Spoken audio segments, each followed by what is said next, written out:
بسم اللہ الرحمن الرحیم۔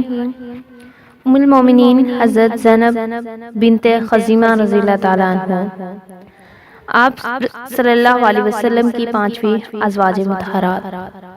جو ناظرین ہمارے چینل پر نئے آئے ہیں ان سے گزارش ہے کہ چینل کو سبسکرائب کریں اور بیل آئیکن پر کلک کریں تاکہ ہر نئی ویڈیو آپ تک بآسانی پہنچ سکے۔ اگر ویڈیو پسند آئے تو ویڈیو کو لائک کریں اور شیئر کریں۔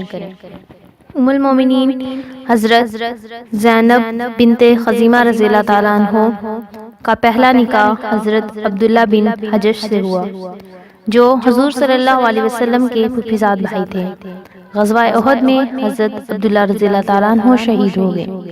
اس کے بعد حضور صلی اللہ علیہ وسلم کے نکاح میں آئے۔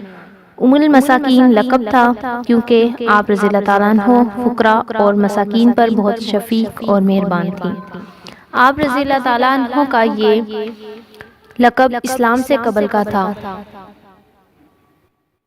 یعنی اسلام سے قبل بھی وہ خیرات اور صدقات میں مشہور تھی۔ آپ رضی اللہ تعالیٰ عنہ صرف 3 ماہ کے لیے حضور صلی اللہ علیہ وسلم کی رفیقہ حیات رہی۔ اس کے بعد آپ رضی اللہ تعالیٰ عنہ وفات پا گئی۔ آپ کو یہ سعادت حاصل ہوئی کہ نبی صلی اللہ علیہ وسلم نے خود ان کی نماز جنازہ پڑھائی اور جنت البقیع میں دفن ہوئی۔